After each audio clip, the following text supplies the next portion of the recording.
everybody. Welcome to another episode of Sunday Night Live with me, Jonny Lipsham, here at jonnylipshamstudios.co.uk. And just to prove at the start of this show that the Earth is not flat, I am now in September. You guys in the United States are still in August. So for you, summer is still kind of, or autumn is still kind of, in the throes. And we are here in the UK and over in Europe, we are deep into September 1st. So I also wanted to say a very happy Labor Day weekend to all of my dear friends over in the United States. Kyle says that we're very laggy. Well, we shouldn't be. I don't know what's going on there. Everything looks good at this end. So, don't know. Should be fine. I've just realized what you've just said. Yes, you are very laggy, as in you are behind the US. But you guys in the US are behind in the world. Yes, it's the US that is laggy in so many ways. I'm kidding. Obviously, because I'm not gonna make anything political about this. Yes, so Kyle's comment, I misread. He said we are very laggy. I thought he was talking about the show, and we're not talking about the show. He's talking about the US being, somewhere between 4 and 6 hours behind, 4 and 8 hours behind this side of the Atlantic. So I think that's what he was talking about. I think that's fairly clear that that's what he was talking about, and I misread it, so sorry about that. Alright, so Billy Morgan was first in the door, restoring himself to his normal position. We got Tony Stringer here as well. We've got Daryl Harrison. Chris Maragna says it might be a light night as it's Labor Day weekend here in the United States. Most likely a lot of folks out on holiday. Yes, I rather expect it might be a low attended show. Labor Day does tend to be. As does any shows that fall on Easter or Christmas. They tend to also be a little bit light in attendance, and that's perfectly fine. I expect that. So, even if we only get a couple of questions and we end up with a shorter show than usual, that's okay. I'm perfectly fine with that. But Chris is here, which is awesome. So thank you, mate, for being here. Dave Barcelo is here. Kyle Trajuziak is here. Ron the Keyman is also here. Let's see who else is here that I have not yet mentioned. I'm scrolling down. Keith from Radio Top Trumpet over in Canada is here. Don Oliver is also here. Chris wants to ask a Personas Hardware question, which absolutely he is totally allowed to do. So go ahead, get that in there.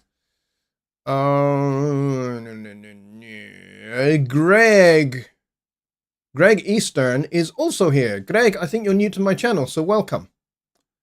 I hope you like it here, and I hope you like the content that we have here. I've got a bunch of tutorial videos on Studio One from versions 3.5 all the way through to 7.2, which is the current release that we are on. So if you want to check out any of my release videos, because I've done video series for pretty much every release of Studio One since 3.5, where I've covered all the feature sets. So if you want to go and check those out, then you can certainly go and check those out. For example, if you want to go and see what version 3 used to look like, if you're new to Studio One and you want to see what the history of Studio One is like, I totally recommend go check out my 3.5 playlist, and you'll get to see how Studio One looked back then compared to how it looks now, and all the features that have been added since. I think I worked this out the other day, actually. Between version 3.5 and 7.2, something in the range of 250 new features have been added to Studio One. That's a lot of new features that improve the workflow, that make Studio One more efficient, that make Studio One easier to use for people in different genres, different musical styles. And we've made significant improvements to things like the project page for mastering. We've done a lot with the mixer. And we've done a lot with editing, audio and MIDI in the arrangement page. So we've done a lot to Studio One over the last decade, because it is 10 years since Studio One 3. So those of you that have been around using Studio One since version 3, you've been using Studio One for 10 years, and you may not realize it, but you have. It's been 10 years. And of course, Studio One was first launched, the very first version was launched this month in 2009. So Studio One itself is 16 years old this month. That's pretty awesome, because basically that means that Studio One is now in the UK, certainly, and actually in Scotland. So I'm going to say this about Scotland. So where you are in the world will vary, depending upon your local laws and customs. But however, if Studio One was born in Scotland, and to be honest, I think it should have been born in Scotland, it was not, sadly. It was born in Hamburg, Germany. But had it been born here in Scotland, at the age of 16, it is now legally allowed to get married. It's also now legally allowed to vote as well. So it could vote in general elections. It can vote in local elections as well if it wanted to. So yeah, that's pretty exciting. It can't drink in a pub yet. It will in 2 years' time. When Studio One gets to 18 years old, it will be able to drink in a pub. But right now, it can't drink alcohol in a pub yet. But it could certainly drink alcohol at home, no problem. So there you go. Studio One being 16 years old is pretty awesome. It could also do all sorts of other interesting things as well that it would be illegally allowed to, which I'm not going to get into.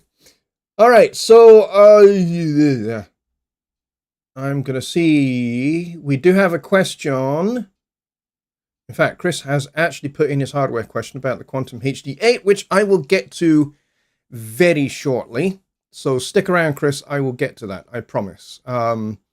If I can answer it. I might not be able to. I do have that particular interface, as you well know. But you and I think, use our HD8s in different ways. So I might not be able to answer that question. But I will get to that very shortly. So please stick around for that. Dave Oslo has a more philosophical question, which actually, to be honest, would be better answered on Wednesday for Songwriting Simplified, because it's a little bit more relevant to that rather than to being strictly a Studio One question. But he asks, if your music were the soundtrack to a film, what scene would it play under and who's directing? Well, I write a lot of music in a lot of different styles. I write big band music. I write brass band music. I write orchestral music. So I write a lot for film as it is. So I know that my film is being used in my music is being used in a number of films and for all sorts of different scenes, and all sorts of different directors. So yeah, I kind of don't really know how to answer your question, because I write a lot of music in lots of different styles. Most of my stuff is jazz, but not all of it is. Like I say, I write orchestral stuff as well. I write choral things as well. I've written for choirs. I also write for brass bands, and I write for wind ensembles. Whatever I get paid to write for, to be honest, is what I do. Mostly as an arranger, but also as a composer as well. I get commissioned to write for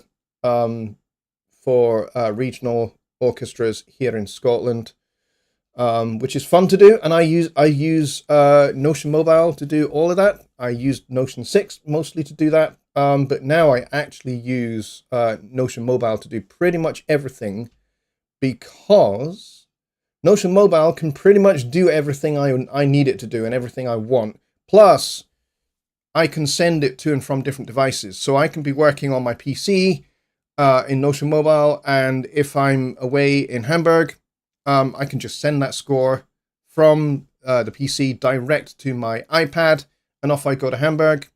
And whilst I'm in Hamburg, in the hotel in the evenings, I can be carrying on with my score. And then when I get back, and on the flights as well, I can be carrying on with my score when I'm on the flights. And then when I get home, I can send it back to Notion Mobile on the PC, and it will update the existing score. Very, very cool. But like I said, that's more of a Notion question, not really a Studio One question. But thanks for that anyway. I appreciate it. So let's go up to Kyle's question. He says, this week it's about folders with bus and what happens to output routing when you drag a track into that folder. All right, so caveat here. I don't really use folders or folder buses very much at all. If I'm working on a large piece, like an orchestral thing or a film score, then yeah, I'll use folders. And usually everything is already pre-configured because I have a template that has all the folders already set up, like Kyle does. However, if I find that I need to create a new track and record some additional audio,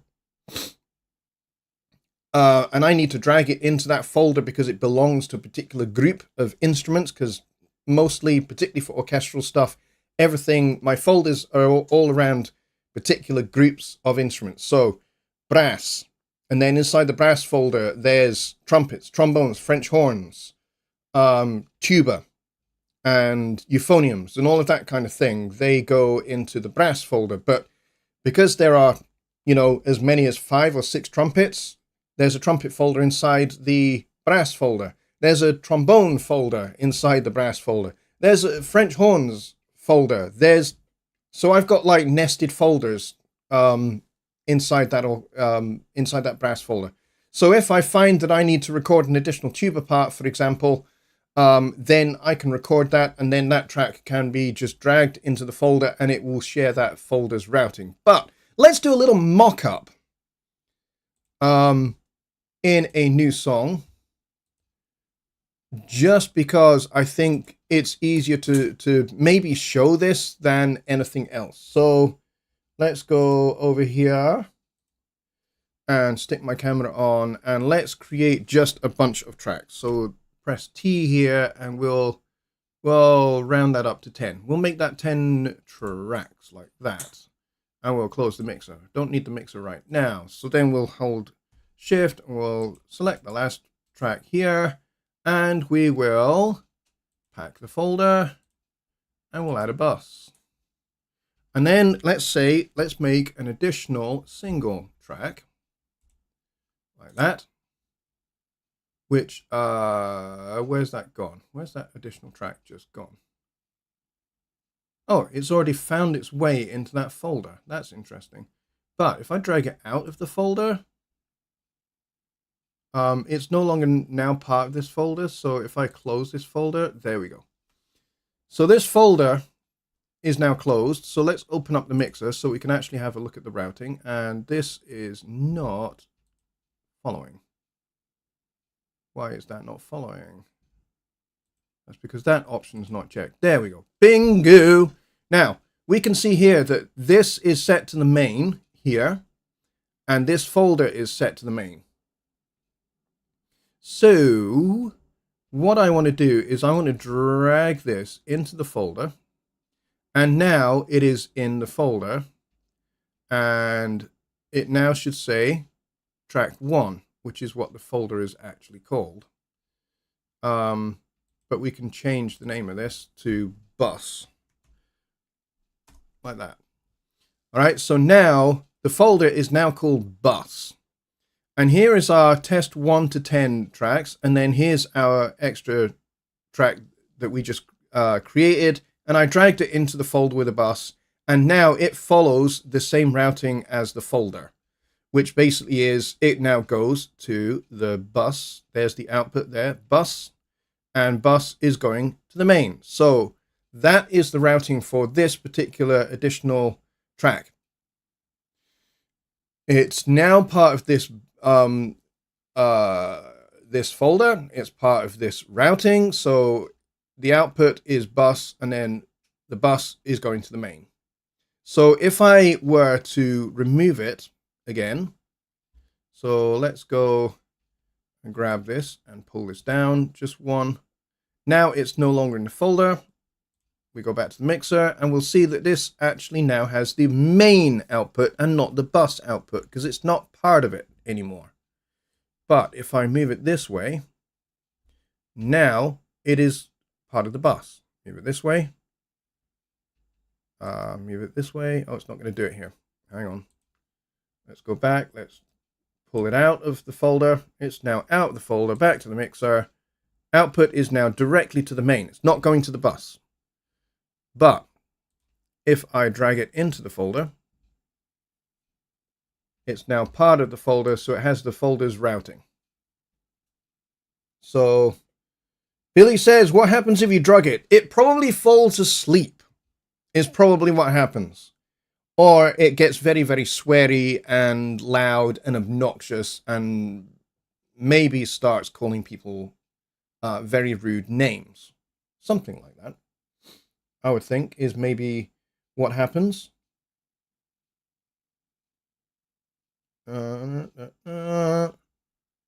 Okay, so I hope everybody understands that. Let's move these sends up so everybody can see those.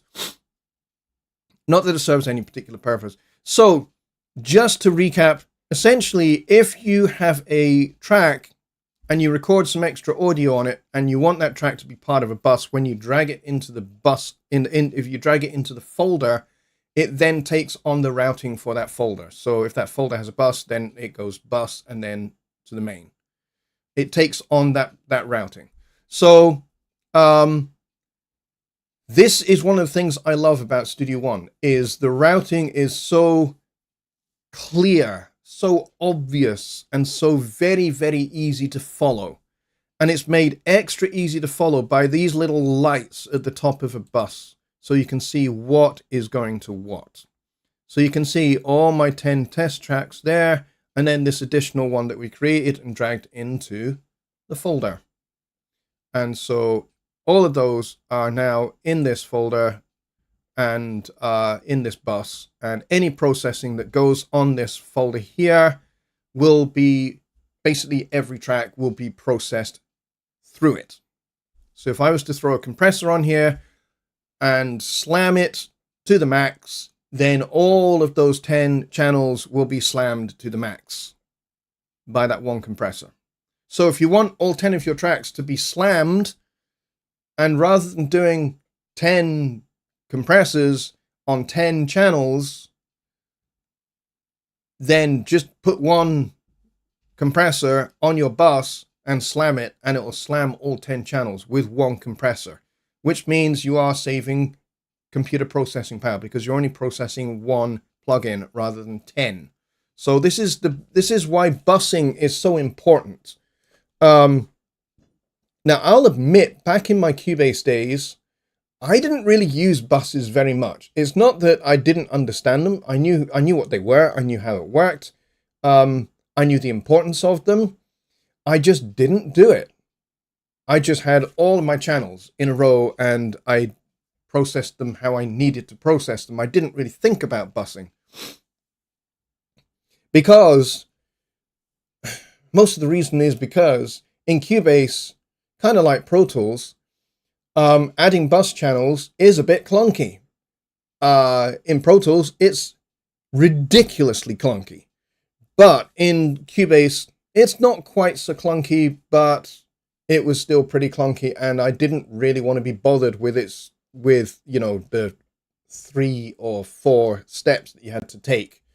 Whereas in Studio One, it's so easy. It's so easy. It's like literally 2 clicks. And that's it. That's the job done for adding a bus. And all the routing is so clear and easy to see. Unlike in Pro Tools, where it's not quite so easy to see, and it's also more like 6 or 7 steps to create a bus. So why you would ever want to create a bus in Pro Tools is beyond me, because it takes so much darn time. And you have to keep a mental track on what bus is doing what. It's a pain in the butt. And so I started using buses immediately as I started using Studio One, because I realized, oh heck, this is so easy. This is so easy. And it's so, I mean, especially now with the folders and buses for folders that we've had since, I think 4.0, I think is when we introduced those. It makes mixing and organizing your mix so very, very easy. And being able to collapse these folders so that you can basically just process folders. Now, when I'm working with an orchestral thing where I've got 200 tracks, therefore 200 channels, I need folders, and I need nested folders. And what that does for me is it means that this mixer is filled with folders that I can open and I can close them when I'm not using them, when I'm not needing to access them to do anything. So this is the thing that I love about this approach to organizing your mix. It's so easy, and it means that I don't have to scroll for a long time. And I've just watched myself on the replay doing this. Looks so stupid. But it means I'm not having to scroll across all the time to find a particular channel that I want to work on. I've just opened the appropriate folder, opened the appropriate nested folder, click, click, click, done. And I'm on the particular channel that I want to process, and then it's just a case of close the master folder, everything collapses inside it. It's great. It's like a concertina. It's fantastic. And it makes things just so much easier, and it makes things visually easier to manage. And so I love this approach. And a big thank you actually has to go to Kyle for introducing me to using folder buses. I was doing folders. I always did folders. But Kyle basically said, hey, why don't you make these into buses? Then you could, very much more easily open and close and collapse the folders, both in the arranger view and the mixer view. And so I said, yeah, you know what? I'm going to try that out on the next thing that I'm working on. And I did. And you know what? It's just made doing orchestral work so much easier. It's ridiculous. So thank you, Kyle, for introducing me to this. And Kyle says, folders are a way to hide complexity. Exactly. That's what I love about them, especially with nested folders. Like, for the example I referred to earlier, where I've got a brass folder, and inside that I've got a trumpet folder, I've got a trombone folder, I've got a French horn folder, I've got a euphoniums folder, and I've got a tuba folder, because maybe I've got like 2 euphoniums and 2 tubas. But I've got all of these sections in my brass section, and I can hide all of that inside one brass folder. The same with strings. I've got first violins, second violins, I've got violas, I've got cellos, I've got double basses. And each one of those is a folder, because I can have 7 or 8 first violins, 7 or 8 second violins. I could have 6 cellos, 6 violas, and I could have 6 double basses. So each one of those sections is a folder by itself inside a strings folder. Same with percussion. I've got timpani, I've got side drum, I've got bass drum, I've got cymbals, I've got, you name it, whatever I need. Again, those are inside folders. And then if I've got synth sounds, which quite often I quite often have orchestral and synth sounds together. Like in my piece Souffre, you'll find that there's orchestral sounds, there's some wordless vocal, spoken word, which are very, very buried in the mix. And then there's Foley effects and there's synth sounds as well. And all of those are in individual folders. And again, folders with buses, that means I can just collapse everything as I need to. Souffre is not maybe the biggest mix, so it doesn't really need a lot of folders. But I have other works where there's a lot of layers of complexity. and nested folders and folders just makes things incredibly easy. And then when I'm getting to, you know, the final stages of mixing, I just have the master folders for each of the sections of the orchestra, which now basically means there's 5 folders. Those are the only things that I'm looking at in the mixer. And those are the things that I'm processing. So I'm putting effects on just the folders, the bus folders, the master bus folders. So the strings, the woodwinds, the brass, and the percussion. Those 4 folders. And then, like I say, if I've got like synth sounds as well, then that's a 5th folder. And so that's what I'm processing. And it means I don't have to look at 200 channels. I'm just looking at 5 in the mixer. Dead easy. But yeah, it's a great way to work. I highly recommend it. Especially if you're working with a lot of channels. So, orchestral, if you're working with big band, then I'm going to have a folder for trumpets, trombones. That's 2 folders. And then I'm going to have a folder for saxophones. And then I'm going to have a rhythm section folder. So that's 4 folders. And each one of them has a bus. And then that means I can just process at the uppermost layer, I can just process just each folder individually. And then I can open the folders and do any kind of individual processing as I need to. But I try and avoid having to process individual channels if I can get away with it. If I can get away with just putting an EQ across all of my saxophones, then I'll do that. Sometimes I have to do individual complementary EQ to separate things like lead alto, alto 1, alto 2. Because those can be playing all at the same time, and if they are, I need to be able to separate them out. So I'll do some complementary EQ to separate those guys out, and then a little bit of panning as well. And then I just close the folder. Done. And then I will compress them together.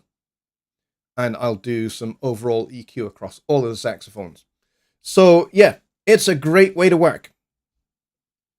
Singer with a guitar does not really need a folder bus. Correct. So if you're only working with 2 channels of audio, if it's just like, like a folk session that I did just last week, where it was basically 2 vocals, so 2 vocal channels, acoustic guitar, which was mic'd with 2 microphones in XY configuration, and then we had an upright bass, which was recorded with just 1 condenser microphone. And then an overhead for basically a kick, snare, and ride configuration. Kick, snare, hi-hat, and ride configuration. No toms. So I basically put a kick drum mic in, and then a pair of overheads. And that was it. That was my drum set miking. So not very many channels. And again, I don't think I used any buses because it just wasn't really necessary. There was only like 6 channels. Not really necessary. But yeah, anything that you're doing that has a lot of channels, if you're doing like an R&B song, or you're doing contemporary pop, then yeah, you're going to have a lot of channels, and folder buses are going to save you 100%, guaranteed. All right, let's go back over here, because that was a terrific question. Let's go see what else we got. Keyman is asking what audiation is. Audiation is, in a nutshell, by the way, we've got 20 people here, but we've only got 11 likes. So you other people that haven't hit like button yet, please do so. It helps me out a lot, and I appreciate it immensely. So please, let's have a little like rally. I would appreciate that a lot. So audiation is essentially music in the mind's ear. That's one way to really sum it up. So that time where you say, oh, I've just got this song going round and round in my head, that's audiation, because you are hearing the music in your head, even though it's not playing out of any speakers, earpods, or anything else. The music is not actually physically present, but it is present in your mind. Your mind has recalled every aspect of that particular song, and it is playing in your head as if you're wearing earbuds. That's audiation. Audiation is something that's actually very common. A lot of people have it to a certain level. Like when you have that song stuck in your head, you have, you know, you have it at a basic level where you are in your head, you're hearing the vocal, you're hearing the lyrics, and you're hearing the backing. Whereas if you have audiation to a very high level, this means you are able to pick out individual instruments or individual voices within an entire work. So, for example, let's take Duke Ellington's Chelsea Bridge, which was written in collaboration with Billy Strayhorn. The orchestration across the big band for this particular song is absolutely glorious. It's one of the most beautiful big band pieces of music ever written, in my opinion. And well worth a listen, so go find it and have a listen to it. So, audiation at its kind of upper level is where you can, in your mind, you can zero in on, say, the third trumpet part, and you can sing along with the third trumpet part. And then you can switch to what the second tenor part is doing. And then you can switch to trombone number 3, and so on and so forth. So it's like having a mixing console in your head, and you can bring certain instruments forward, certain instruments further back, and you can pick different voices out and know what each individual voice is doing. You can actually get from level 1, which is the basic perception of that song being stuck in your head, all the way up to being able to pick out individual instruments from a piece that is going round in your head. With some practice, anybody can get there. It's not necessarily a particular special skill that you innately have because you're just born with it. You can practice it, you can develop it. And it's a particularly useful skill if you are a working musician. For example, let me give you an example of when this is really useful. And I'm going to cite my mother as an example here. My mother is now a retired singer and comedian. That's what she did. She was also a teacher, a high school English teacher. She taught English literature for a number of years, but that was her day job. And then she worked in the evenings as a jazz singer and comedian. And that was what she did. Before she went into teaching, she did the singing and the comedy stuff full time as her regular job. And she went out on the USO tour with Bob Hope during the Vietnam War. My mum and my dad were both out on the USO tour. My dad was a musical director and arranger and wrote a whole bunch of arrangements for a 21-piece big band, which was like the feature center part of the show that they did with my mother.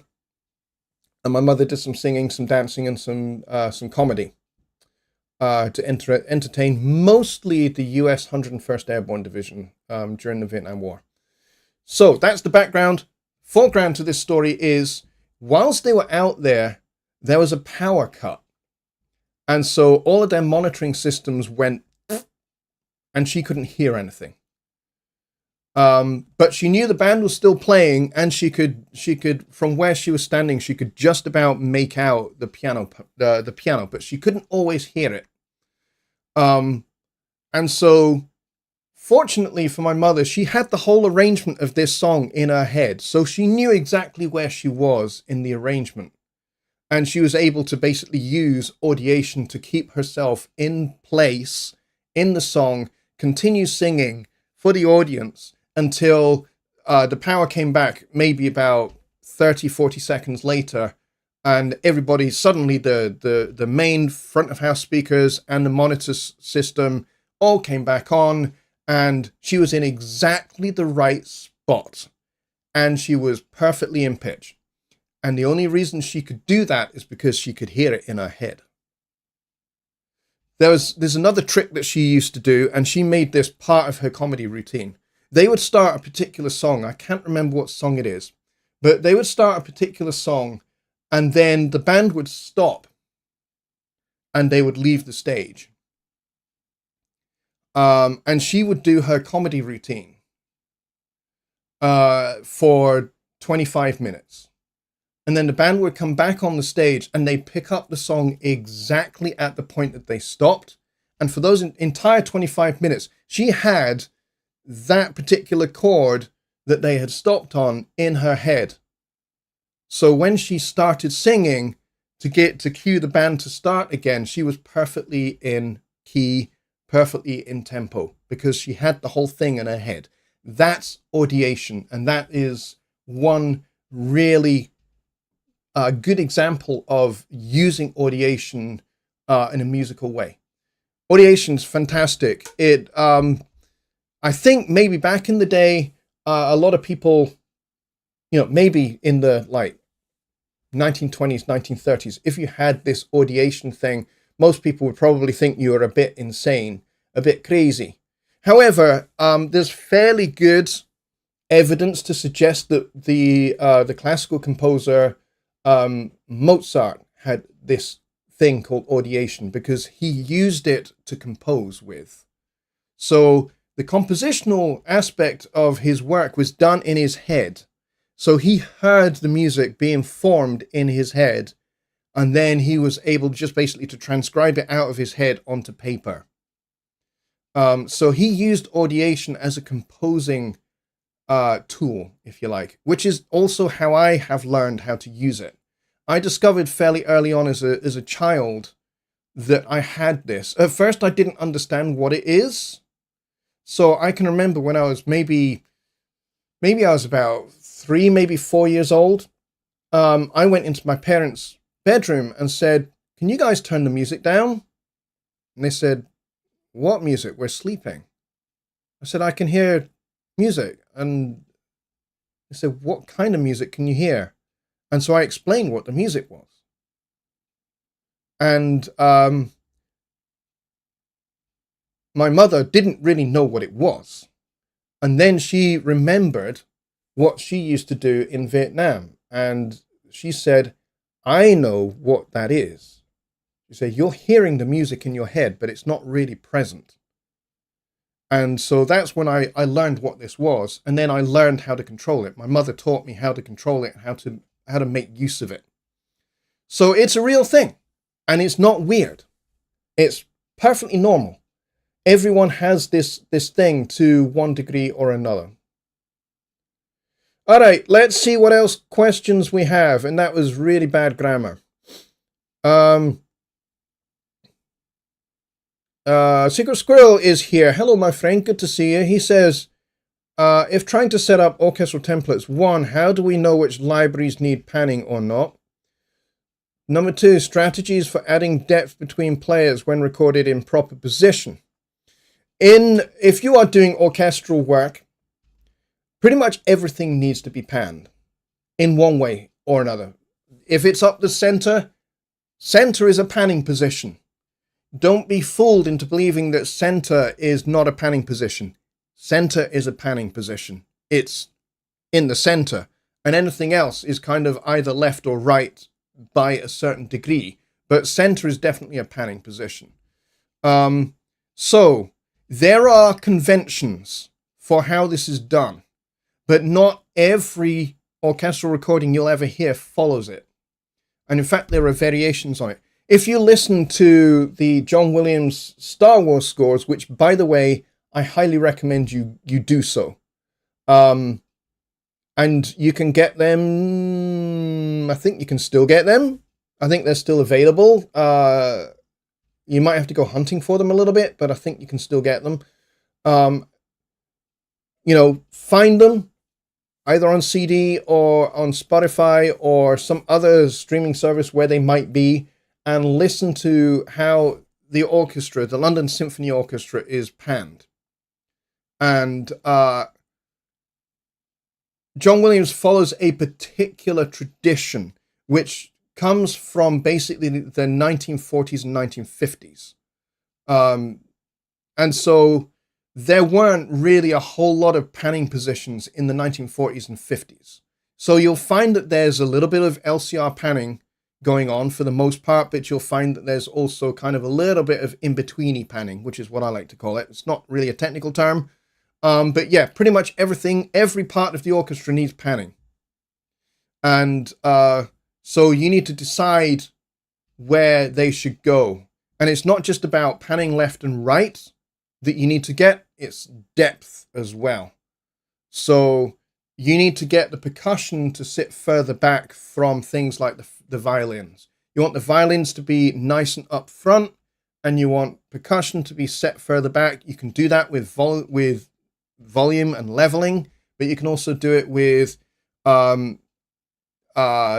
different amounts of compression and different styles of compression. So, for example, you can use a slower attack compression to get the violins and things to sit up front, and then faster attack compression to get things like timpani, snare drums, bass drum to sit further back in the mix. And you can also use differing amounts of reverb to do the same as well. So you can look, there are various images that you'll find online of seating positions for the orchestra, where you'll have first violins, second violins, so first violins left, second violins right, and then you get violas, and then cellos tend to be kind of around the middle, basses in the middle behind them, but then you'll also get brass and woodwinds. So you get brass on one side, woodwinds on the other, percussion all around the back. So you can follow those concepts. So you want to make sure that the leaders of each section are going to be further up front than the main body of the instrument. So, for example, the concertmaster, who is also the leader of the first violins, that particular player needs to be more up front than the rest of the first violins, and so on and so forth. So those are things to bear in mind with how you set up panning and how you set up for depth perception for your orchestral panning, and basically your front to back, left to right stereo image. Kyle says, I usually follow standard orchestral seating positions for panning. Yeah, that would be the best way to start. Like I said, there are variations on that. Not everybody follows it. Chris says, being autistic helps immensely. One of the very few advantages. Yeah, I'm autistic. And yeah, there are distinct advantages to being autistic, for sure, as well as some disadvantages as well, which I find a struggle to cope with. But, you know, I've learned over many, many years how to handle the disadvantages of being autistic. And my wife does a fantastic job. She is tremendously patient with my foibles, with my quirks, and all of that. She does a great job. I'm incredibly thankful for my wife for how she not only puts up with me, but actually helps me. She doesn't just patiently deal with my flaws and deal with my with the downsides of autism for me. She actually helps me tackle those, actually helps me overcome some of those weaknesses and learn how to strategize and manage for those weaknesses. So I highly recommend having a great wife, for sure. Let's see, what else is there here? Dave Barcelow says, that is just like 0 is a number. Early in school, children think of the number 0 being nothing. Yeah, 0 is definitely a value, especially if you start getting into binary systems. You know, where everything is either 0 or it's 1. 0 being off, 1 being on. So yeah, 0 is definitely a value. Arami is here. He says, what is your personal top feature request for Studio One? Mine is the ability to save automation shapes or drawings in the arranger track to use in other songs. That is a really good feature request. I like that. I like that a lot. That's a good feature request. I don't think that's mine. One thing I will say is over the last 12, 13 years, I have made a lot of feature requests to the Presonus team, and most of them have been added to Studio One. There are maybe a handful of things that I have requested that I've talked about that haven't been added yet, mostly because they can't actually be done yet. But those are still, things to consider for the future. So actually being a Presonus employee and working for the company, yeah, it does provide me with a bit of an advantage because I talk to the development team every single day. Monday through Friday, I talk to them pretty much every day. I have meetings with them once a week. And so there are things that I can actually bring to their attention, and, basically get to the head of the queue, so to speak. But yeah, so they'll often say, hey, yeah, that's great, but that's for the future, and we can put it on the roadmap for the future. And that's okay. That's fine. And, sometimes they'll get to them and say, hey, we've added this now. So I've had lots of mine added over the years. I think I must have made something like 30 or 40 feature requests over the last 13 years. And I would say probably 85, 90% of those have already been added. And then there's just the few that are outstanding that haven't been done yet. But who knows? We'll see. Do I have a top one? No, not really. I don't think I do. I'm always looking for ways, as I use Studio One every single day, like I do. I'm always looking for different ways in which we can improve it and improve the workflow and make the workflow even more fast, even more efficient, even more tidy, organized. Make things so that the user experience is even better. That's kind of my passion, is to make the user experience of Studio One better and better and better.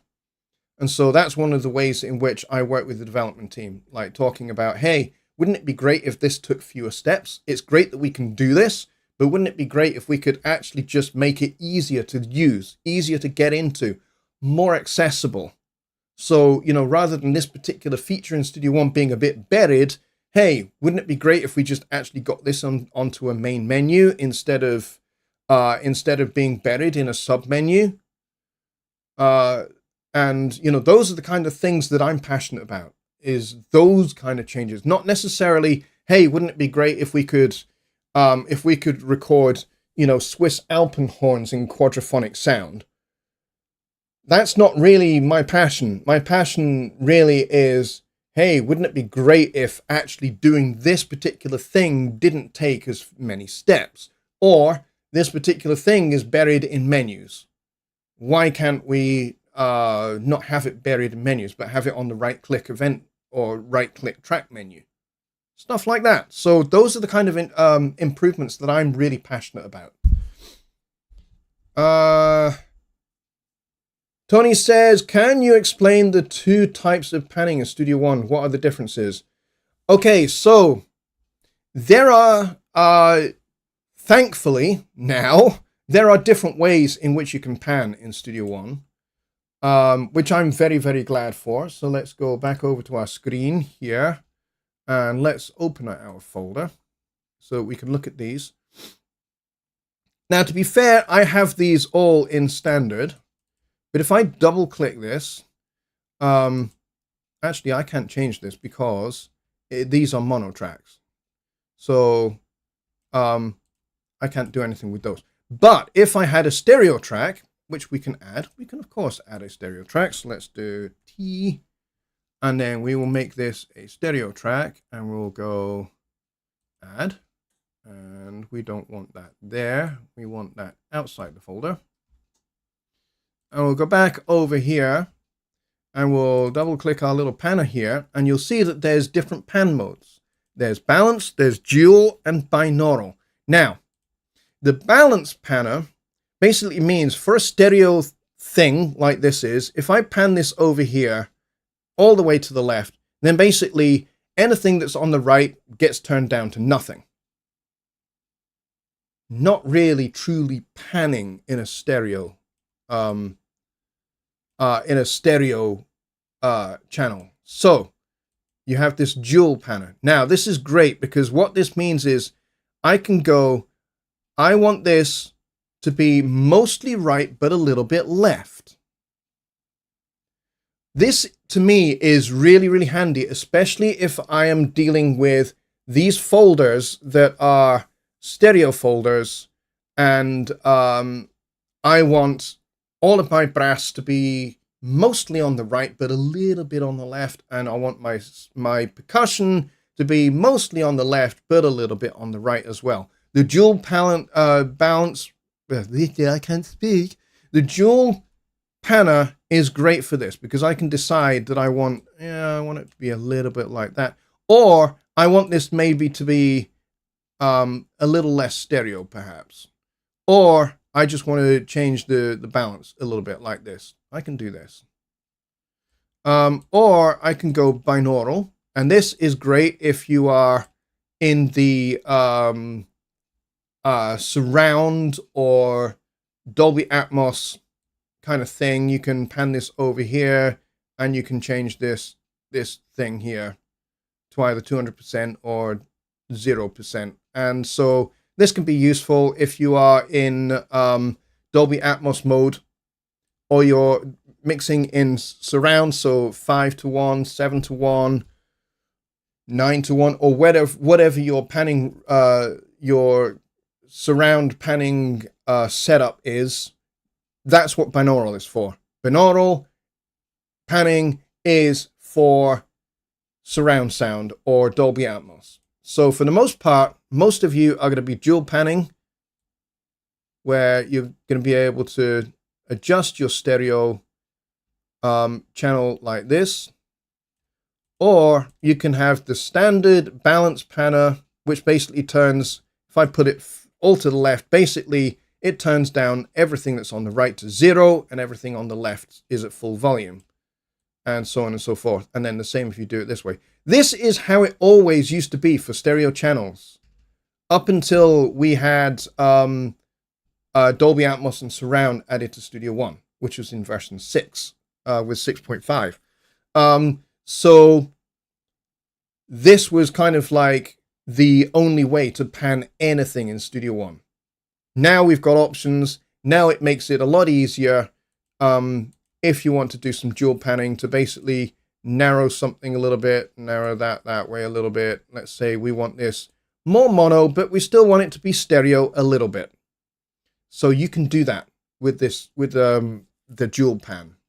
So this is really, really useful. And then if you decide, I like this ratio, but I want the whole thing to slide a little bit more to the left, or I want the whole thing to slide a little bit more to the right, but I like the ratio between left and right. So kind of 60 to 60 roughly, but I want to basically have it a little bit more biased to the right or a little bit more biased to the left, but it's in the same ratio. So you can certainly do that. That's very, very useful. Great question. Great question indeed. Let's see. Army says, I just don't understand why I can't change the default velocity in the pattern editor like I do the piano roll. It's stuck on 60. I'm not really sure what your setup is, to be honest. Iron Fist is here. Hello, Iron Fist. I think you're new.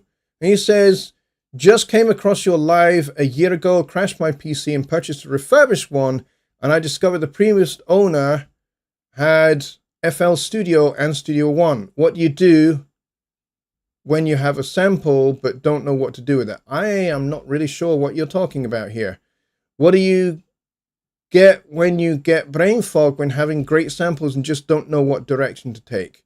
I would say if you're kind of stuck a little bit creatively, which it kind of sounds like what you're talking about, that you're stuck a little bit creatively, what do I do with all of these great samples and I'm kind of a bit stuck about what to do with them musically? This is where you start to listen to other music that's similar to the music that you want to make, and you seek some inspiration from listening to that music. I do this. I've been in the music business for more than 40 years because I grew up in it. like I said, my parents are now retired professionals, but they still work. They play gigs for free, which is great. I love the fact that they're still working. They're not doing it professionally anymore, but they're still working, and they still love it, and they still put in, you know, the hours and the work, and they still treat it as if it's professional, even though they're not making any money from it anymore. And so, you know, what I do is I seek inspiration from elsewhere. I still do that, even though I've been working in the business for as long as I have and working with other musicians for as long as I have. I listen to other music. So, for example, if I'm working on something for a big band, you know, I've maybe been commissioned to write something for a big band, and I'm not really sure where to start, I will listen to a lot of big band music before I actually start working. Before I start that whole ideation process in my head, I will listen to a lot of big bands. So I'll listen to the Ellington Big Band, I'll listen to the Miller Big Band, because those are both very different styles, very different sounds of big band music. I will listen to the Buddy Rich Band. I will listen to modern big bands, like the 8-Bit Big Band, who, by the way, you should check them out. Check out their YouTube channel. What they do is they do big band and orchestral arrangements of music created for mostly Nintendo games, but it's not always just Nintendo games. And they are absolutely freaking extraordinary. So if big band is your thing, or contemporary big band, like my band that I had for a number of years, for like 20 years or so, we played funk, but we were a big band. So I had 5 saxes, 4 trombones, 5 trumpets, and a 6-piece rhythm section. That was my band. And we looked like a big band, but we didn't really play Ellington or Miller or anything like that. We played funk. We played Tower of Power tunes. We played Stevie Wonder tunes. We played some Earth, Wind and Fire. We played a lot of Steely Dan. We played Brecker Brothers tunes. We played, you know, we did all of that funk stuff. And Average White Band, being, you know, we're Scottish, so Average White Band features pretty heavily in what we did. Because Average White Band are probably the greatest Scottish funk band that has ever existed, without question. And especially when you get to the particular point in the history of Average White Band, when they had the Brecker Brothers and David Sanborn as their horn section. Then they kind of hit this entire new level. And if those of you are going, Average White Band, who are they? The tune, Pick Up the Pieces. That's Average White Band. And yes, they are a Glasgow-based funk band. And so we played a lot of their tunes. So, yeah, my answer really to that question is listen to a lot of the music that you want to make. Listen to how the great players, the great musicians, the great writers, the great artists do their music, and take some inspiration from them. Listen to how they use certain elements of the style that you're working in, and make notes. Listen to the music, make notes. Figure out what the elements are that are going to make your music really come together, really work. And then start to make that music. But here's the thing. You're not listening because you want to copy. Although I'm not saying don't copy, because, you know, kind of copying something stylistic is a good thing.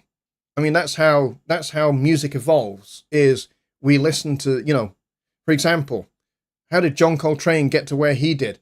He listened to Charlie Parker, and he took the things that Charlie Parker was doing, learned them, played them, and then did his own thing with them, and you know, invented an entire new way of playing the saxophone that nobody ever really thought of.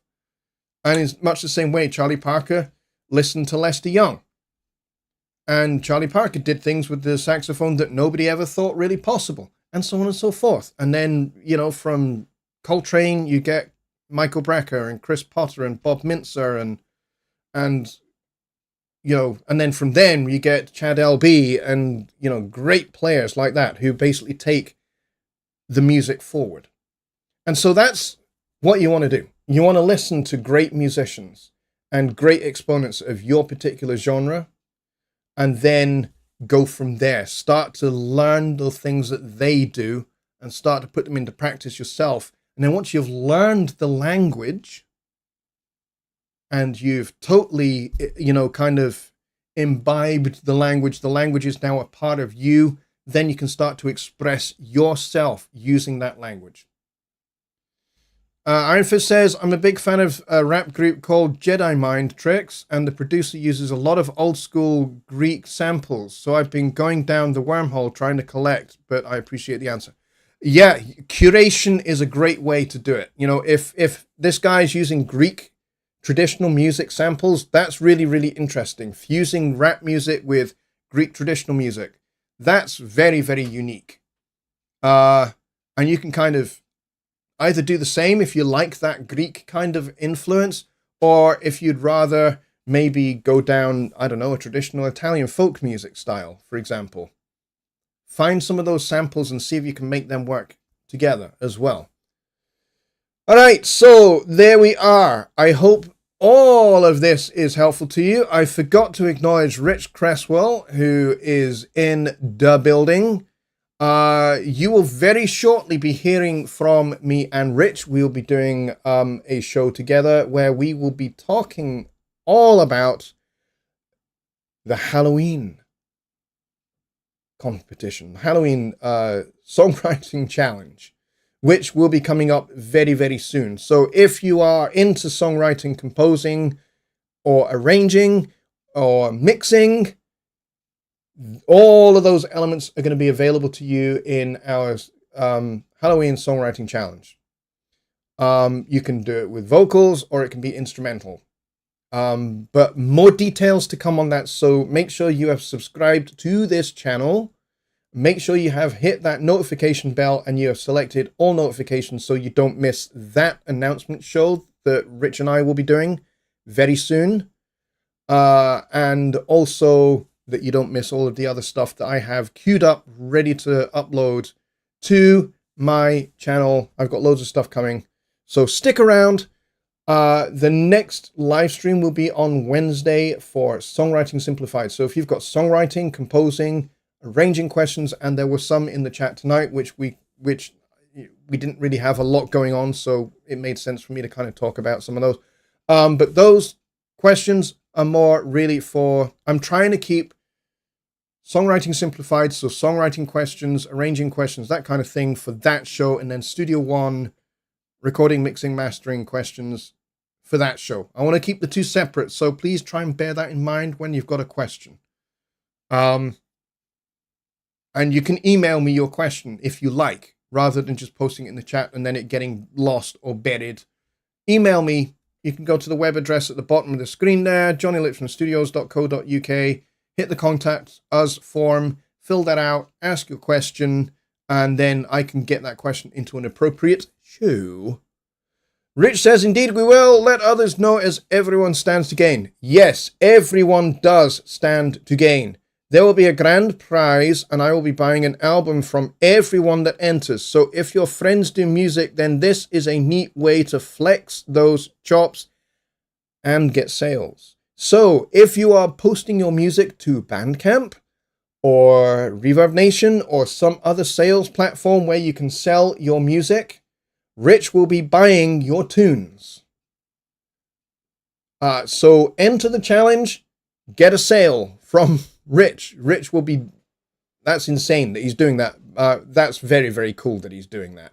So if you want to get some extra sales of your music, then whack them onto SoundCloud, whack them onto Reverb Nation, whack them onto Bandcamp, wherever you can sell your music. Rich will be buying it. So here's the cool thing. Enter the contest. Your entry can then be posted to the aforementioned platforms or any other platform that you use to sell your music, and Rich will buy it. So there you go.